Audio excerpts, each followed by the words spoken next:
أعوذ بالله من الشيطان الرجيم بسم الله الرحمن الرحيم الحمد لله رب العالمين والصلاة والسلام على سيد المرسلين وعلى آله وأصحابه أجمعين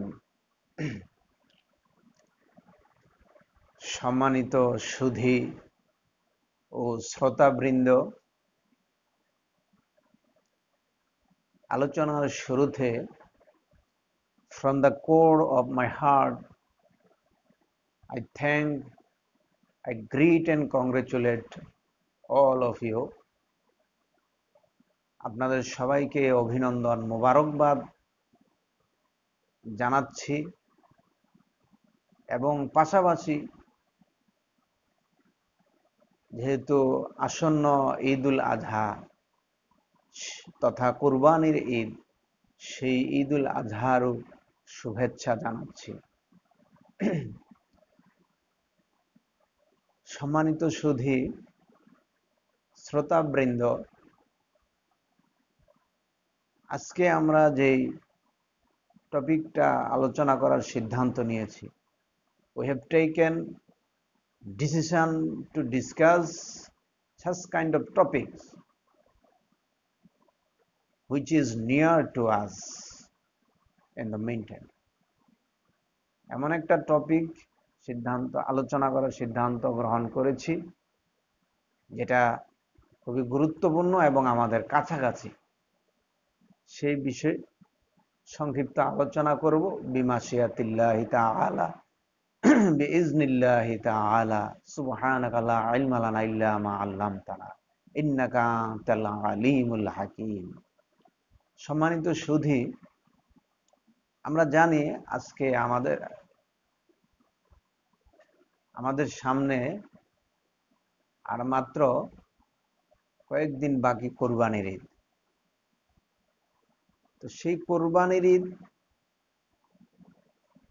আসলে আমরা এটা বাংলায় কোরবানি ব্যবহার করছি, তো আরবিতে যেটাকে বলা হয় আল উদহাইয়া, উদহাইয়াতুন কোরবানি। দহিউন ধাতু থেকে নির্গত, মাদ্দা থেকে নির্গত। তো আল উদহাইয়া হচ্ছে সেটা কুরবানির আরবি শব্দ, আর কুরবানি শব্দটাকে আমরা বাংলায় ব্যবহার করতেছি। এই উদহাইয়া অর্থ কুরবানি, আবার এই কুরবানি শব্দেরও অর্থ আছে। কুরবানিকে আসলে যদি আমরা বাংলায় ব্যবহার করি, কিন্তু এটা আসলে really it's not Bengali word, এটা বাংলা শব্দ নয়। এই কুরবানি কুরবাতুন শব্দ থেকে নির্গত। It is originated from the word কুরবাতুন। এই কুরবাতুন শব্দ থেকে কুরবানি। তো এই কুরবাতুন, কারাবাতুন এই শব্দের অর্থ হচ্ছে কি নৈকট্য লাভ করা, নৈকট্য, কাছাকাছি, to be near, adjacent to. তো নিকটবর্তী হওয়া, নৈকট্য লাভ করা, এটা হচ্ছে কোরবানি। তো দেয়ার ইজ কোশ্চেন হিয়ার, যে এখানে প্রশ্ন হচ্ছে যে আমরা কার নৈকট্য লাভ করব, কার কাছাকাছি পৌঁছব। That's the question and that's the discussed matter and serious matter. এটাই হচ্ছে আসল বিষয়, আলোচিত বিষয় এবং গুরুত্বপূর্ণ বিষয়, যে আমরা কার নৈকট্য লাভ করব, কার কাছাকাছি পৌঁছব। আসলে আমরা স্বাভাবিক দৃষ্টিকোণ থেকে যদি লক্ষ্য করি, if we realize this from the general point of view, আমরা দেখব যে আসলে এটাকে আমরা একটা প্রতিযোগিতা বানিয়ে নিয়েছি, কম্পিটিশন বানিয়ে নিয়েছি। এটা যে কুরবানি, আসলে এটার উদ্দেশ্য কি? What is the teaching of this Qurbani? What is the teaching of this festival? and what can we learn from this festival? What is the originality and derivation? It is unknown to me. এটার উৎপত্তি কোথায়, কোরবানি কি উদ্দেশ্যে করব, কোরবানি থেকে কি শিক্ষা পেতে পারি আমরা, কোরবানি করার প্রয়োজনটা কি, মানে এই উদ্দেশ্যগুলা আমরা আসলে এই উদ্দেশ্যগুলা নিয়ে ভাবতেছি না। We are not thinking this topic. আমরা দিস ম্যাটার্স, দিস সাবজেক্টস, এই বিষয়গুলা নিয়ে আমরা কিন্তু আসলে ভাবছি না। আমরা শুধু আমাদের মনে এখন দোলা দিচ্ছে যে আমরা কোরবানি আসছে, গরু কিনবো, তারপরে গরু কেনার পরে আত্মীয় স্বজনকে খাওয়াবো, তারপরে এই প্রদর্শন করব, ডিসপ্লে করব। অথচ এই কোরবানি শাব্দিক অর্থে আমরা জানি যে পশু জবাই করা, কোরবানির দিনে পশু জবাই করা। তো এই পারিভাষিক অর্থে এই কোরবানিটা হচ্ছে কি, ইবাদাতুন আন জাবহি হাইওয়ানিন মাখসুসিন ফি ওয়াক্তিন মাখসুসিন বিনিয়াতিল করাবাতি। সওয়াবের নিয়তে, পুণ্যের নিয়তে, ফর ভার্চু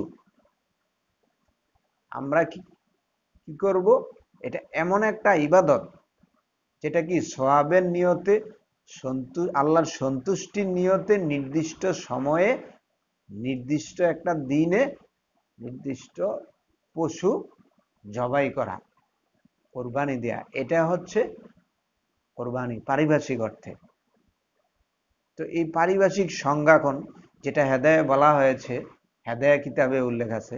তো এই দৃষ্টিকোণ থেকেও যদি আমরা ভাবি, দেখা যাবে কি যে এখানে সন্তুষ্টির কথা, সহি নিয়তের কথা এবং সওয়াবের উদ্দেশ্য, এই কথা বলা হয়েছে।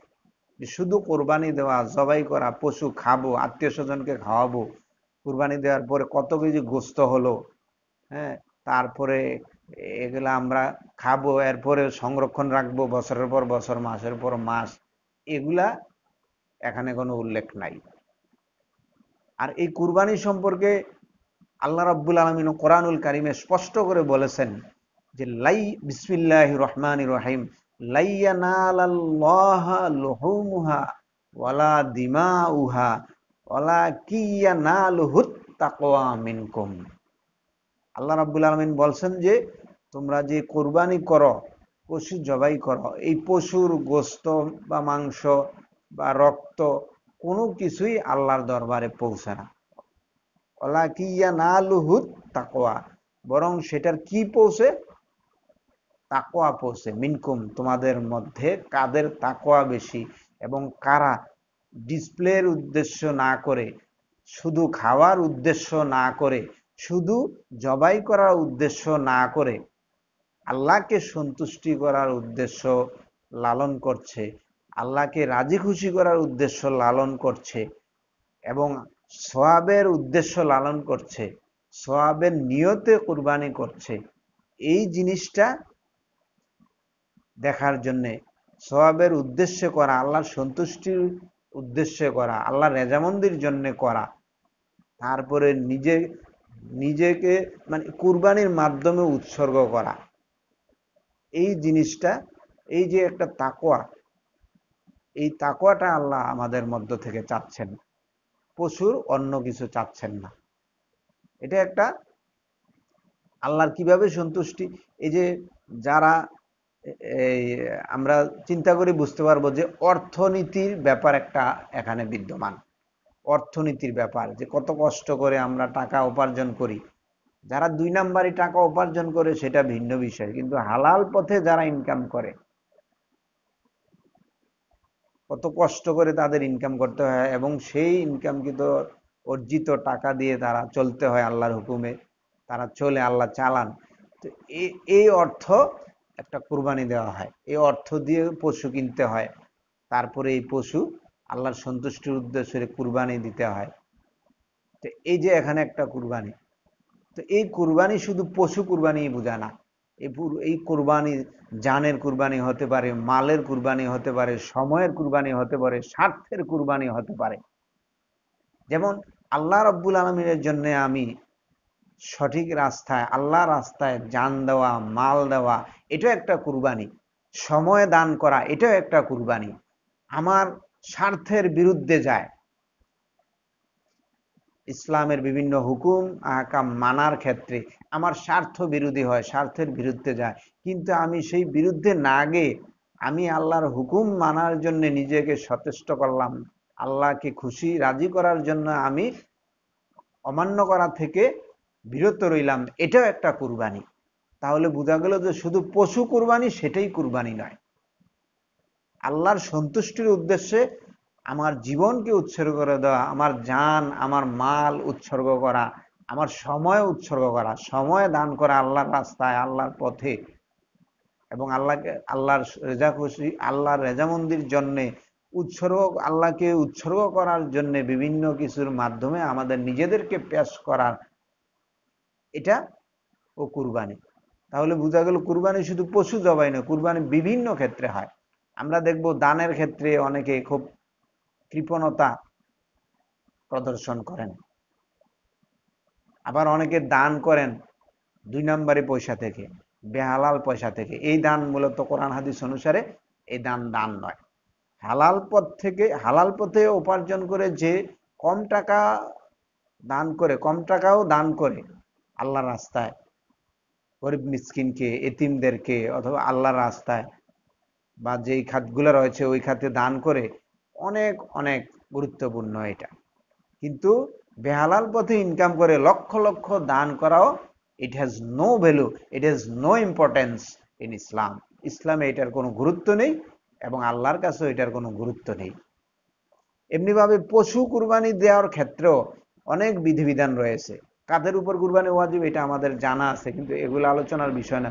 যে পশু কুরবানি করার ক্ষেত্রে আমাদের অনেক বিষয়, এখানে নিয়তের বিষয় আছে, খালেস নিয়তের বিষয় আছে।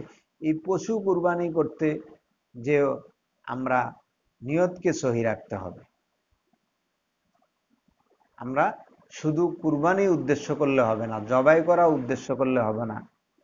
এই কুরবানির ক্ষেত্রে সহি নিয়ত যদি না থাকে, যেমন একটা গরু বা উট যে যেটাই দেন, এখানে 7 শরিক পর্যন্ত হতে পারে। তো এই 7 শরিকের কারো কোনো ব্যক্তির যদি সুদের টাকা থাকে, কিস্তির টাকা থাকে, ঘুষের টাকা থাকে, অথবা নিয়ত গরমিল থাকে, এই 7 জনের কারো কুরবানি হবে না। এটা আমরা হেদায়া কিতাবেও দেখতে পাই, কানজুদ দাকায়েক কিতাবেও এটা রয়েছে, বিভিন্ন ফতুয়ার কিতাবে বা মাসালার কিতাবে আমরা দেখতে পাই যে, আমরা বুঝতে পারি যে শরিকদের যাদেরই একজনেরও যদি নিয়ত গরমিল থাকে, সুদের টাকা থাকে, ঘুষের টাকা থাকে, তাহলে তার কুরবানি হবে না। শুধু ডিসপ্লেই হলো, শুধু টাকাই গেল, পশুই জবাই করা হলো, মানুষ দেখলো, প্রচার হলো, ডিসপ্লে হলো, এতটুকুই হলো, কিন্তু কুরবানি হলো না। তো আজকে আমরা আসলে লক্ষ্য করলে দেখব বেশিরভাগ মানুষই আমরা কি কুরবানি করছি শুধু এই নিয়ত সহি নেই আমাদের, মানে এই দুনিয়াবি উদ্দেশ্যে আমরা করছি যে পশুটা কত বড় কিনতে পারবো, তারপরে গোস্ত কত কিছু হবে, তারপর আমার অমুক আসবে, আত্মীয় স্বজন আসবে, অমুক তমুক আসবে, তাদের খাওয়াতে পারবো কিনা বা এটা চলবে কিনা, মানে এই ইত্যাদি ইত্যাদি বিষয়ে আমরা বেশি আলোচনা করি, আমাদের হৃদয়ে আমরা জায়গা দেই। এই জিনিসগুলোই we realize, we comprehend, and we make this, that's the main target. আমরা এটাকেই মেইন টার্গেট বানিয়ে নিচ্ছি। কিন্তু কুরবানি যে আসলে ইব্রাহিম জাতির পিতা হজরত ইব্রাহিম আলাইহিস সালাম থেকে আসছে, এবং এটা যে একটা মহান ত্যাগের বিষয়, মহান একটা পরীক্ষার বিষয়, এই বিষয়টা আমরা ভাবছিই না। আমরা শুধু প্রবাদ পড়ছি, ভাব সম্প্রসারণ পড়ছি যে ভোগে সুখ নয়, ত্যাগেই সুখ। কিন্তু কোথায় ত্যাগ? আমরা শুধু দুনিয়াবি উদ্দেশ্যেই সবকিছু করছি। আজকে দানের ক্ষেত্রে আমাদের ত্যাগ নেই, আল্লাহর রাস্তায় সময় দানের ক্ষেত্রে আমাদের ত্যাগ নেই, তারপরে আমাদের জান, আমাদের মাল দেওয়ার ক্ষেত্রে আমাদের কোনো ত্যাগ নেই, আল্লাহর দিন বাস্তবায়ন করার ক্ষেত্রে আমাদের কোনো ত্যাগ নেই, কুরবানি নেই, স্যাক্রিফাইস নেই, কোনো ক্ষেত্রেই দেয়ার ইজ নো স্যাক্রিফাইস। আমাদের কোনো সময় নেই, আমাদের টাইম নেই। আমরা আল্লাহরই দেওয়া জীবন, আল্লাহরই দেওয়া মাল, আল্লাহরই দেওয়া জান, আল্লাহরই দেওয়া সময়, টাকা, সবকিছু মহান আল্লাহ তাআলারই দেওয়া, কিন্তু সেই মহান আল্লাহ তাআলার জন্য আমরা উৎসর্গ করতে পারছি না আমাদের সময়কে, আমাদের জানকে, আমাদের মালকে, আমাদের অর্থকে। This is the failure of us. এটাই হচ্ছে আমাদের ব্যর্থতা, যার কারণে আমরা আল্লাহ রাব্বুল আলামিনের প্রিয় পাত্র হতে পারছি না। তাহলে আল্লাহ রাব্বুল আলামিন, আমি যে কোরআনের আয়াতটা বলেছি, এই কোরআনের যে আয়াত, এখানে বলা হয়েছে যে পশুর মাংস রক্ত কিছুই পৌঁছে না, পৌঁছে কি? তোমাদের তাকওয়া। আর এখানে একটা লক্ষণীয় বিষয়, এরপরে আল্লাহ বলছেন কি যে কাযালিকা সাখখারাহা লাকুম লিতুকাব্বিরুল্লাহ আলা মা হাদাকুম। আল্লাহ বলেন যে আমি এটা অধীন করে দিয়েছি, আমি অধীন করে দিয়েছি, তোমাদের বশীভূত করে দিয়েছি। আল্লাহ রাব্বুল আলামিন বলেন যে I have fascinated this animal to you, for you. তোমাদের জন্য এটা কি? বশীভূত করে দিয়েছি, তোমাদের অধীন করে দিয়েছি। আর সেই বশীভূতি করে দেওয়া, অধীন করে দেওয়া, এখানে একটা ব্যাখ্যার বিষয়। কিভাবে? যে সব ক্ষেত্রেই একটা কৃষক যখন চাষাবাদ করে, গরু দিয়ে হাল চাষ করে, তখন ওই গরু যদি ওই কৃষকের কথা না শুনতো, তাইলে কি চাষাবাদ করতে পারতো? How is it possible? It will not be possible for him. এটা তার জন্য সম্ভব হতো না। কিন্তু আল্লাহ অধীন করে দিয়েছেন, তার বশীভূত করে দিয়েছেন, যার কারণে সেই কৃষক, ওই ফার্মার হাল চাষ করতে কোনো সমস্যা হচ্ছে না। He does not face any problem two cultivate his land. তার জমিকে চাষ করার জন্য, চাষাবাদ করার ক্ষেত্রে সে কোনো সমস্যার মুখোমুখি হচ্ছে না, কারণ আল্লাহ রাব্বুল আলামিন তার অধীন করে দিয়েছেন, এই পশুকে বশীভূত করে দিয়েছেন। এমনিভাবে কুরবানির ক্ষেত্রেও আমরা যদি লক্ষ্য করি, if you comprehend and realize this matter will be clear to us as the daylight. দিবালোকের মতো এটা ক্লিয়ার হবে যে কুরবানির পশু, এই পশুকে আমরা কতজন ধরতে হয়? একজনে পারবে কোনো সময় যে একজনই ধরলো, একজনই কুরবানি করলো? Is it possible? No, never, it is not possible. তাহলে this is the matter of thinking.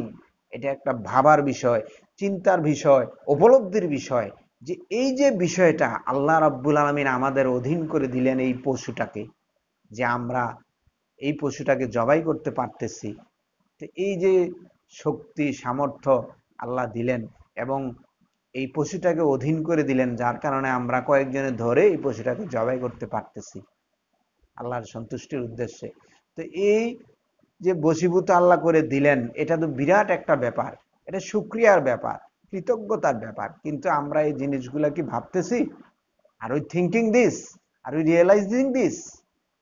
I think no, never. I have no time to realize this. We have no time to realize this. We have no chance to comprehend this. মনে হচ্ছে যেন আমাদের সময় নাই ভাবার, আমাদের মানে এই ব্যাপারে ভাবার দরকার নেই, আমাদের সময় নেই, এমন মনে হচ্ছে আমাদের কাছে। কিন্তু এই বিষয়টা আমাদের কাছে ক্লিয়ার যে আল্লাহ রাব্বুল আলামিন এই পশুকে আমাদের অধীন করে দিয়েছেন, নইলে কুরবানি করা আমাদের দ্বারা সম্ভব হতো না। আর আল্লাহ রাব্বুল আলামিন দিয়েছেন, তো আল্লাহ রাব্বুল আলামিনই সব করলেন। তো এখন যদি আমরা সেই কুরবানিটাকে আল্লাহর উদ্দেশ্যে না করে শুধু দুনিয়াবি উদ্দেশ্যে করি, তাহলে সেটা হবে নাফরমানি, সেটা হবে অকৃতজ্ঞতা। আর আল্লাহ রাব্বুল আলামিন বলছেন যে শুকরিয়া যদি করো আমি বৃদ্ধি করে দেব, আর শুকরিয়া না করলে মহা শাস্তি দেব। লাইন শাকারতুম লাযীদান্নাকুম ওয়া লাইন কাফারতুম ইন্না আযাবি লাশাদীদ। If you are grateful, if you are thankful, then I will increase, and if you are not grateful, then I shall punish you to a great extent.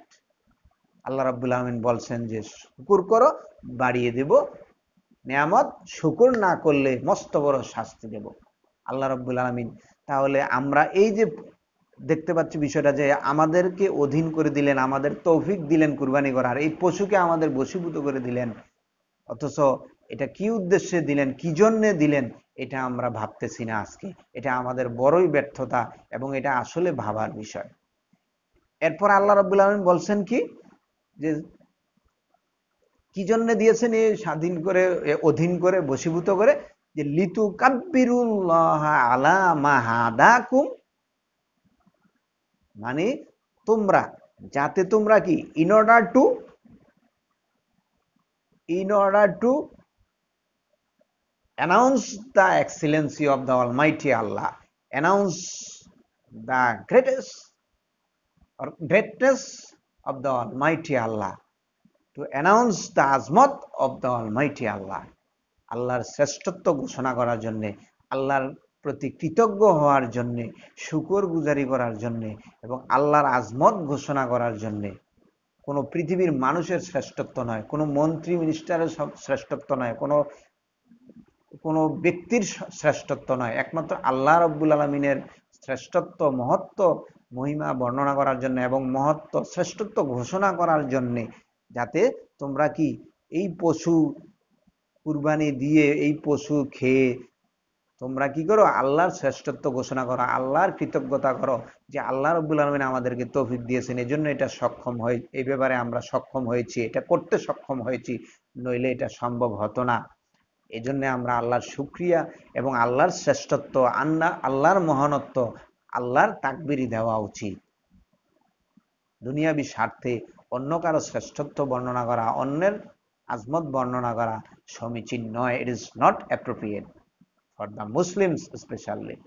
তাহলে বোঝা গেল আল্লাহ রাব্বুল আলামিন বশীভূত করে দিয়েছেন, স্বাধীন করে দিয়েছেন, কি জন্যে? আমরা যাতে তার শ্রেষ্ঠত্ব বর্ণনা করি, লিতুকাব্বিরু, তার শ্রেষ্ঠত্ব বর্ণনা করি, তার প্রতি কৃতজ্ঞ হই, আমরা শুকরিয়া জ্ঞাপন করি তার। এজন্যে তিনি এই পশুকে অধীন করে দিয়েছেন এবং আমরা কুরবানি দিয়েছি।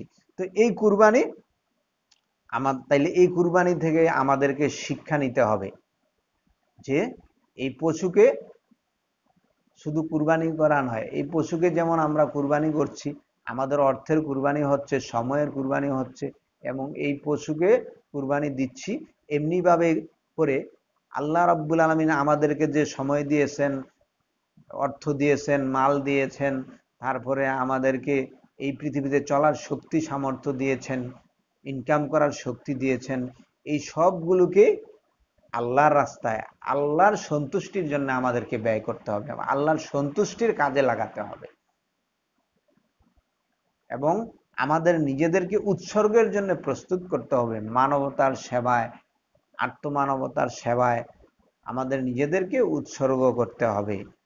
এবং এই কুরবানির মতো করে এই এই বিষয়টা আসলে বিশাল একটা বিষয়। ইব্রাহিম আলাইহিস সালাম, হযরত ইব্রাহিম আলাইহিস সালাম, যিনি আমাদের জাতির পিতা, হযরত ইব্রাহিম আলাইহিস সালাম পৃথিবীর কোনো মানুষ নয়, জাতির পিতা হওয়ার জন্য যিনি যোগ্য তাকেই বলা হয়েছে। আসলে জাতির পিতা হযরত ইব্রাহিম আলাইহিস সালাম, তিনি অনেক পরীক্ষার মুখোমুখি হয়েছেন, আর এই পরীক্ষা নিয়েছেন কে? আল্লাহ।